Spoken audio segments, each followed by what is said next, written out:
Hi everyone, welcome to the next episode of the Startup Stories podcast. My name is Quinten, I'm here from Delft Students, and today we have our guest. Remco van Videowindow. Well, welcome Remco. Welcome to the podcast. I hope you like. Tell me a bit, what does Videowindow do? Videowindow basically is glare control with a media platform. So our glare control, like tintable glass, can darken the window, but we've segmented it and we've increased the alteration speed in such a way that the entire facade, the entire glass, will function as a media platform. So it's in basic, it's a transparent display that also is a glare control platform. Alright, I think everybody can envision that a bit. But before we get to the point where you came with the idea, where you end up where you are here now, we first have our favorite part of the show, our celebrate success part. Tell me, what do you have to celebrate today? What we have to celebrate is that we've sold another video window to Rotterdam The Hague Airport. Rotterdam The Hague Airport? Yeah. Wow. So this is a client that we serviced before, and in the last year we've proven that we can add value for them. And our new proposition, we proposed it to them and they liked it and they bought it, even though the pandemic is in place. So this is both on their part, it turned out to be a really good partner. All right. And they also are genuinely an innovation partner for us. All right. So they're really not only financial partner, they are an innovation partner too. Yeah. This you need this type of commitment from larger corporations. Yeah. To help startups to especially in these times to overcome their challenges. Wow, sounds great. We also had, and I think that's also why we were very happy with a new partnership with a leasing company. Yeah. And this is our Corona pivot. So before we sold our product and service, and now we offer it as a lease. Ah, okay. So it's basically glare control as a service, or as we say, it's shading as a service. So this is the first hardware SaaS solution. All right. I guess that's worth popping a bottle of champagne. Absolutely. If you would be so kind, I see a really cool tool. We have a tool. A sword. Can you tell me a little bit about the sword? It's a dagger in that sense. It comes from Persia, and it's from my father, one of his business trips. And I don't really know much more about it, but it always has allured some exotic feeling. The jewelry, or glass actually, I guess. Yeah. It feels mysterious in a way. So I'm very happy to use this dagger for the. But can it pop a bottle of champagne? Yeah, for this ceremony. Absolutely. Let me see where the knot.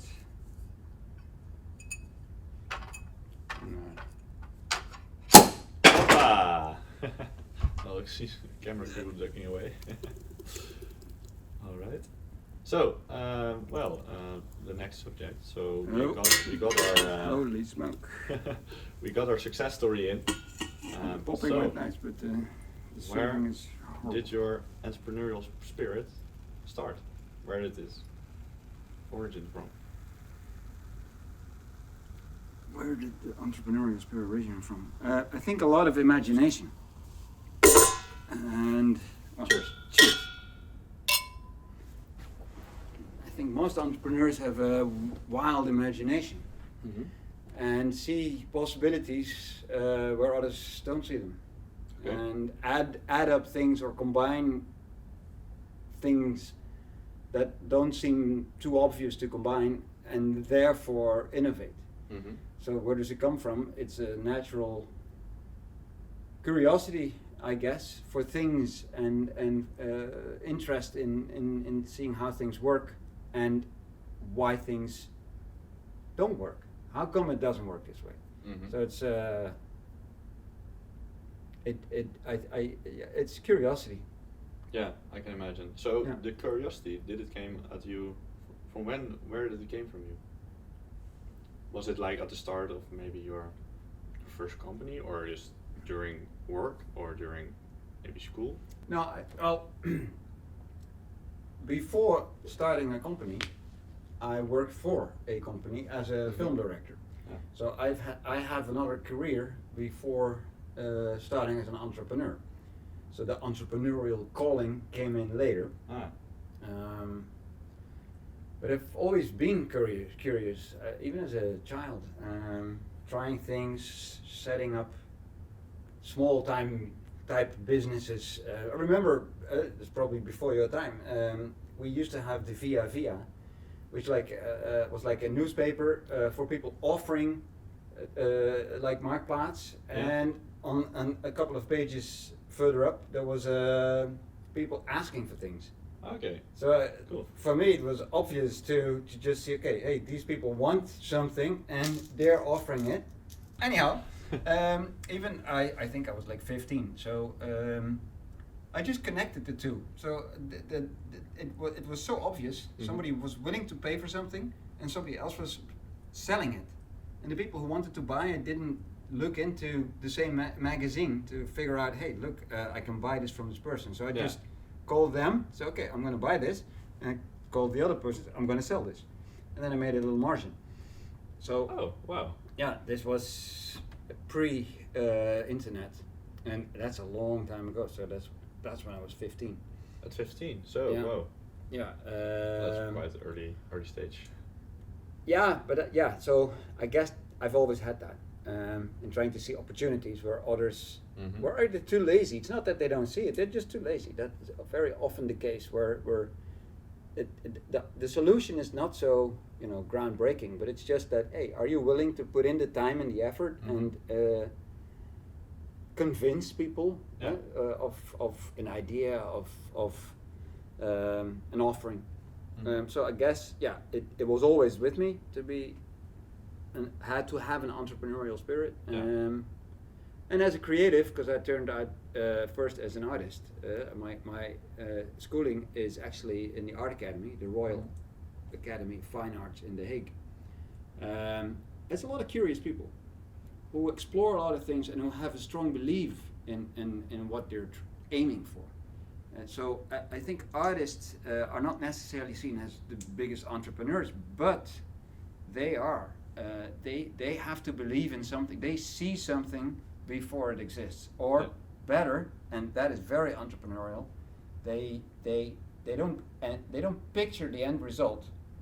It's a creative endeavor, and I think that's as an entrepreneur, I start to see more and more that there's a similarity. So I have the poll going on in the entrepreneurial world. Is an entrepreneurial spirit not for everyone? Is it born with you, or just taught? I think a lot of people can be an entrepreneur, Mm-hmm. but you also have to have the endurance. So to have an entrepreneurial spirit, start something is one thing, but to endure, keep on going, and seeing it to the end, Yeah. that's where you really, that's where you make the difference as an entrepreneur. Okay. So it's more of the mentality behind it.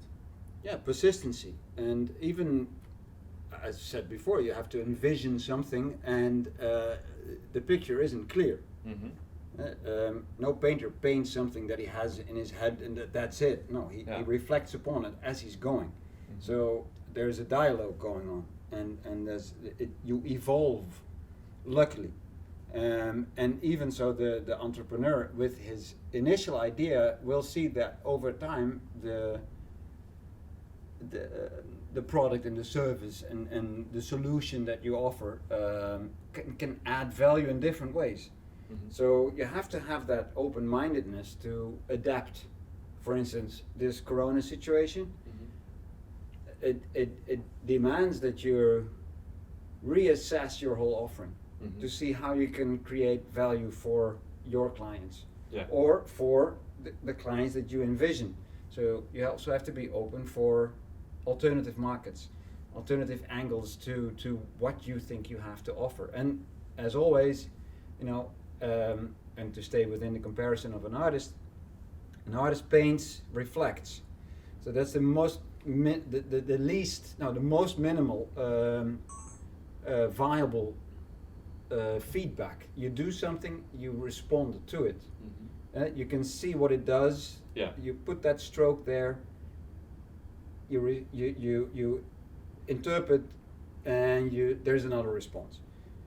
And I see a lot of entrepreneurs here. They're afraid to put that first stroke. Mhm. So then there is no dialogue. So Yeah. it is a dialogue with your canvas, and your canvas is your client.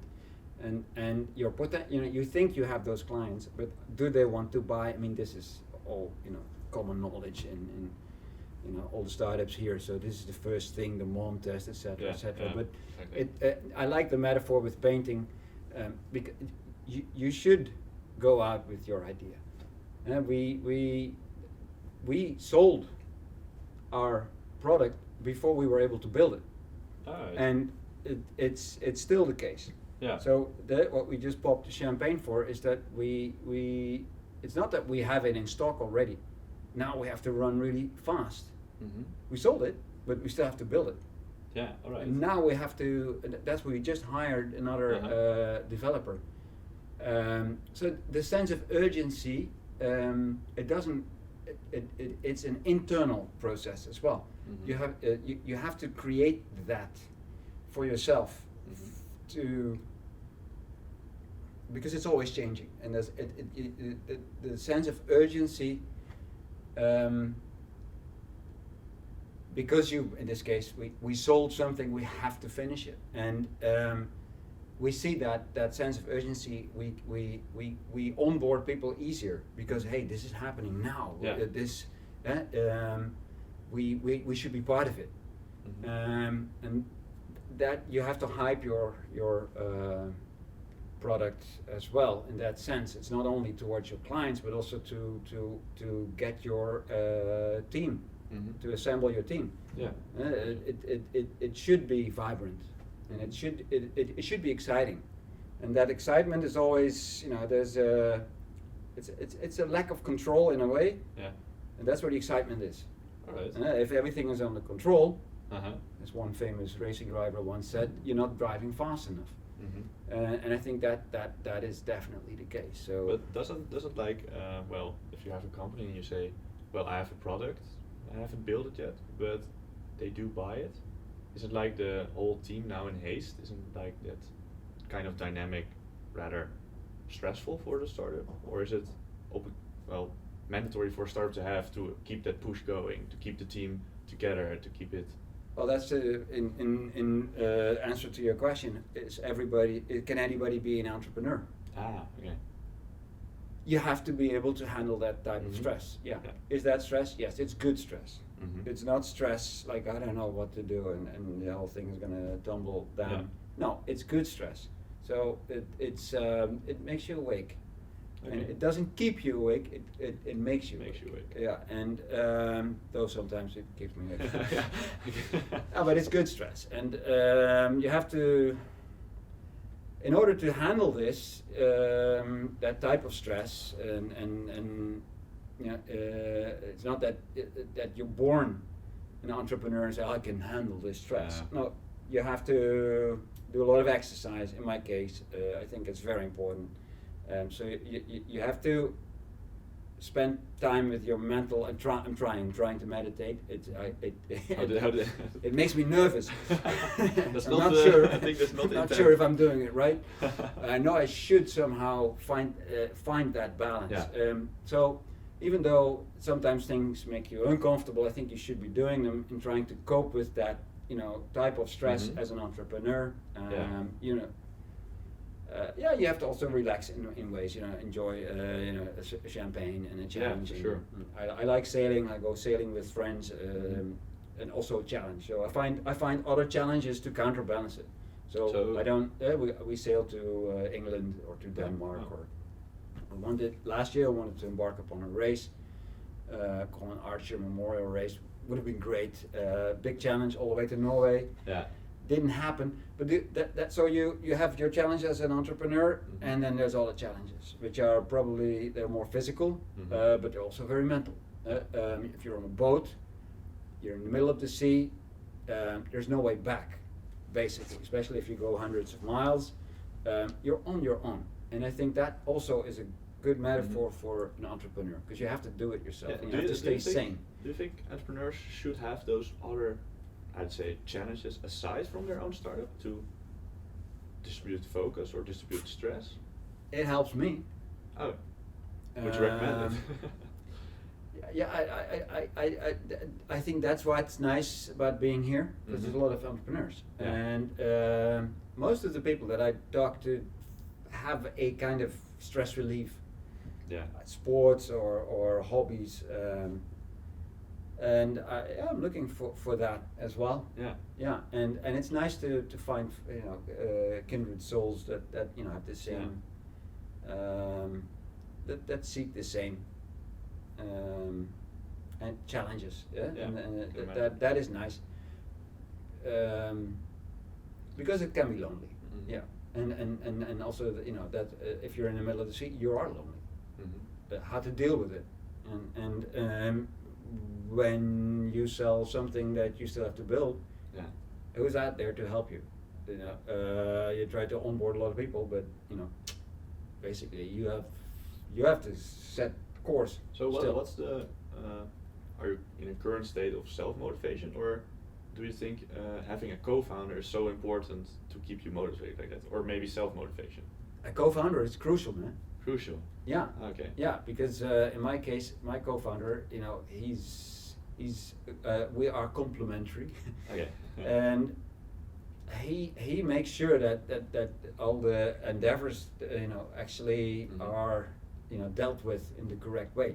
Okay. So his ability, his analytical skills counterbalance my enthusiasm, and he makes sure that what basically we set out together is also delivered upon. And especially also the financial part of it, because that Okay. where finance it's not more or less something like this. No. When it comes down to reporting, it is that way, and it Yeah. has the numbers are pretty exact and have to be have to be filled out in reports that has to all add up, All right. and he's very good at that. And is he like from a technical background, or No, he's financial background. financial background? Yeah, All right. yeah. So because I'm a little bit guessing, because you originated from a artistic background. Yeah, I'm schooled as an artist. Mhm. Yeah. Okay. So and then how did you meet your co-founder? Oh, we grew up in the same village. So we actually Ah. we knikkerden nog samen. So we played marbles together. Yeah. So we go way back. Oh, wow. Like yeah, this is really typical story. As I started as an artist, I Mhm. quickly became a commercials film director. So I moved to the applied arts, Mhm. and I've been a film director for nearly 20 years. Okay. So it's film director and creative, so also helping out with the concepts of the films, which happen more and more, and it's more and more now usual that happens, but Mhm. we did that 10 years ago already. Yeah. And he studied finance, and he became an investment banker. Okay. So And what he's- was the first lead to get to him and say, Because you know what? in my nights and weekends, being schooled as an artist, I was still experimenting. Mhm. Yeah, and how do things work? Or Yeah. how come things don't work the way I thought they would work? Or why don't they work at all? And how come it doesn't exist? And one of those quests which I set out, I wanted to create a screen without projection. Okay. So usually on a big screen you have a big projector and the image is projected upon the screen. Yeah. I wanted to have a screen that could be seen in broad daylight without projecting an image, but Mhm. I wanted to create an image in that particular screen. And that idea came from your commercial director? No, it actually I've been intrigued with screens and media Mhm. and how to Yeah. create imagery other than just capturing it with a camera. Mhm. And I was playing with light valves, so basically a welding helmet. You can see, Yeah. and then when you start welding, it blackens out. So I thought, wow, that's interesting. If Yeah. I could have a lot of those welding helmets, Cool, yeah. liquid crystals next to each other, I have a light valve that I can turn on and off. Mhm. And then I built a proof of concept with nine bigger light valves, Mhm. and I could control those. Okay. And then I said, hey, you know, if I've a couple of hundred of those light valves, I can create an abstract image. And that's when I met with Mark and with another friend from the same village once every 2 years or a year. I said, hey, I'm working on this, and I think this could be commercially viable Mhm. if we show commercial content. Yeah. So I used it with one of my own Uh-huh. commercials, and I thought, hey, you know, this could work actually. So before I could build the whole wall, Mhm. I took that idea to Schiphol, Yeah. Okay. and I showed them a rendering of that film. I said, Ah. if I can build this, Mhm. would you buy it? As a custom validation type process. Yeah, exactly. Yeah, just and he said, well, can you build it? I said, no, I cannot, but I just want to know if I can build it, will you buy it? And then he said, yeah, if you can build it, then I'll buy it. As an entrepreneur, you should never say I cannot. You know, this. Yeah. You know, I got could. wiser Yeah. over time. But right now, even though we haven't got the product yet, I'm sure that we can build it. So Mhm. back then, I was getting into this whole flow. But he was very enthusiastic. He said, if you can build this, yes, definitely. So then we built a proof of concept, so Yeah. a bigger one. So Okay. we did build actually what he said he would buy if we could build it. And you built with the two of you, or? Yeah, you go- we did, with the two of us, we applied for the vroege fase financiering Mhm. from the government, and we got that. And with that money, we were actually able to build our first proof of concept. Ah, okay. Yeah, and Right. over time we improved it. Our pixel went from this big to Yeah. this small, Uh-huh. and our next generation is this small. So that's high. It's a high resolution screen. So that's a new custom display. So that's great. Anyhow, so we convinced then this guy from Schiphol said, look, here it is. You know, this Mhm. we can do this. And then the sales. Then we had that first aspect. So we had our proof of concept. We had some funding in the form of vroege fase financiering. Mhm. Mark with his financial background, me Yeah. with the ideas for the future. We set out a business plan, and then we came here in the accelerator. Ah, okay. With the two of you. Yeah, just with the two of us. Yeah, because most of that technology we sourced through third parties. Ah, okay. There's other startups here that immediately when they have the VFF they take on 15 interns. Mhm. We chose to outsource some of the development. All right. So you like scrambled it together and. We found available parts engineering. So okay. we figured out what could be done by someone who was actually only doing one aspect of it. Mhm. And then customized it so that it would work for what we needed it to be to do. Alright. And then we found another department or another third party that could build something that we needed, and so we combined those elements. But you weren't really looking for a really technical co-founder here? No, back then, no. Now we are. Now we are. Okay. Yeah, now we are. Because now we see that it slows us down because Yeah. we don't have an onboard, day-to-day technical developer. Exactly. Yeah, so that's the other way around. I mean, that's how we did it. Mhm. I mean, but most of the founders here, they come straight from university, so they are their own technical developer, and Yeah. they have the technical skills. Mhm. I'm not a programmer. Mhm. I'm self-taught in terms of display technology, Yeah. and by now I know quite a lot of liquid crystal displays and the Yeah. whole industry, which is rather complicated, and it's because it touches on a lot of physics, which are pretty complicated. Is there anything you would have done different, seeing from here to maybe speed up the process? You think you went too slow? Maybe because you missed out on someone technical or something? If it in the grander scheme of things, Yeah. I would probably have changed things. But if it's concerning just my entrepreneurial path, no, because Yeah. we delivered within 2 years Well. after initiating, after getting that fund from the government. Within 2 years, we had a hardware proposition that was up and running and sold, Well. That's and that's pretty quick. That's so pretty quick, yeah.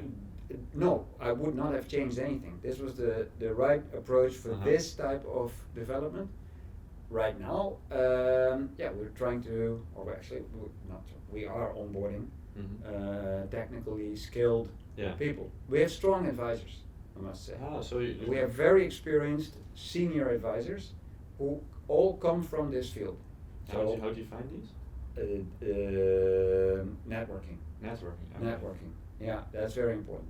Ah. So even though we don't have those people on a daily basis, we can call them whenever we need. And those are usually so senior that they no longer are employed, they're in their right. pension. But they know so many people, and they are so knowledgeable Yeah. that they can also help us.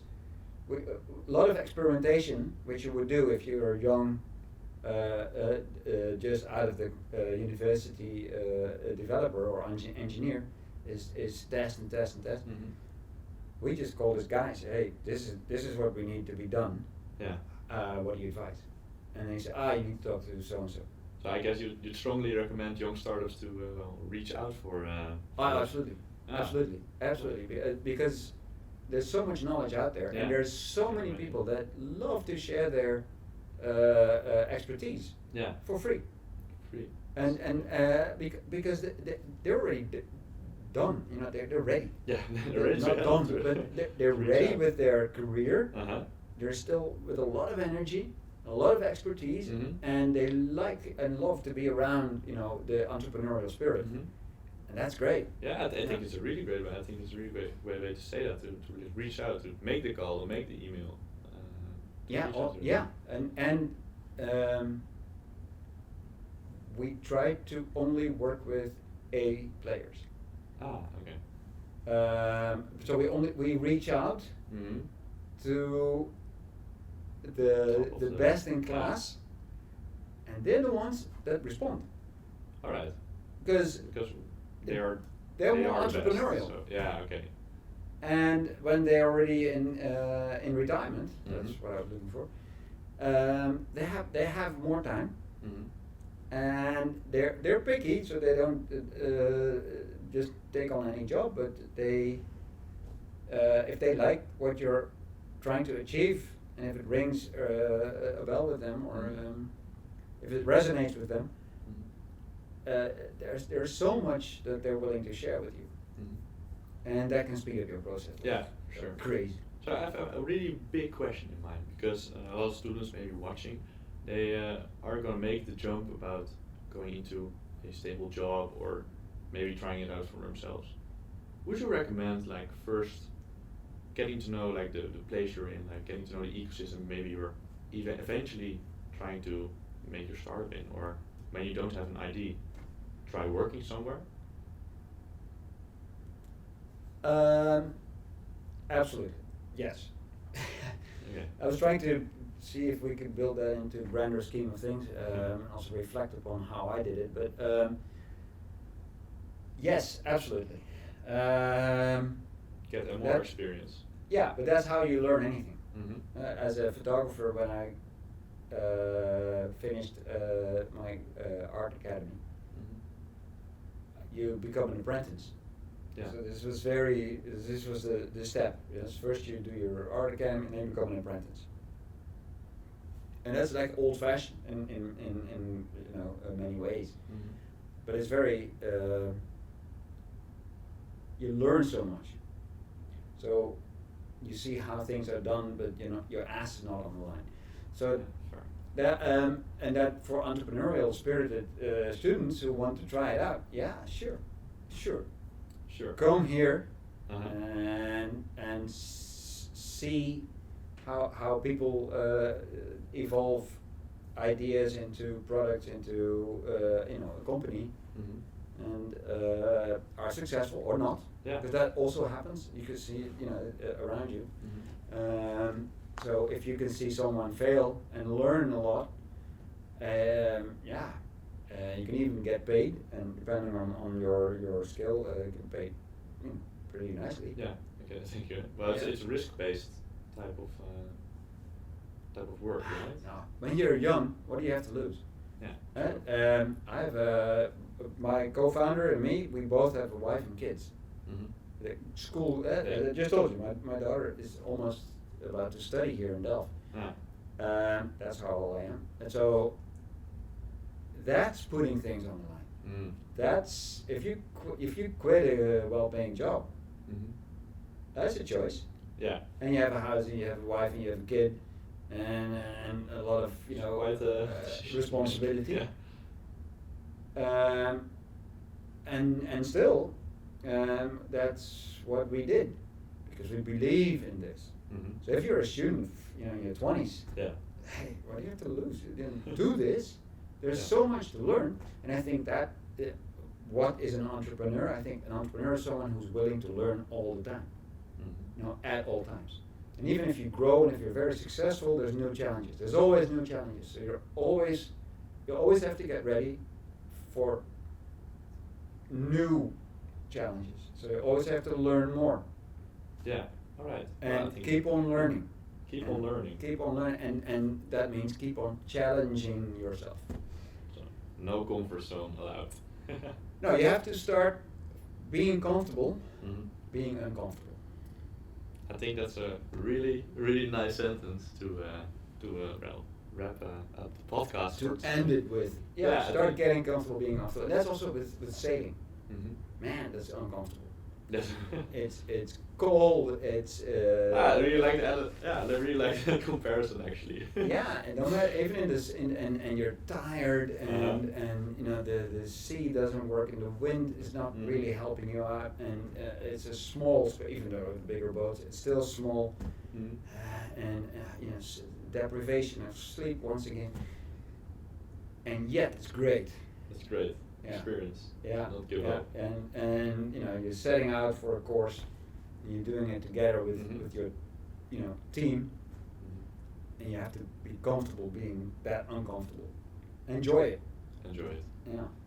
Being comfortable with I really like get comfortable being uncomfortable. Get comfortable being uncomfortable. Alright guys. Thank you a lot. I really like the story about Videowindow. I really like the success you can celebrate. Alright guys, I hope you guys will be tuning in in 2 weeks again. Well, thank you Remco for being here. No problem. It's nice. We Great. invite all the students to come by Videowindow if you have something to offer. And let's see, we'll take it from there. Videowindow.eu. When you go to the airport next time, you see cool advertisements in the windows. Indeed. Alright, see you guys, bye bye.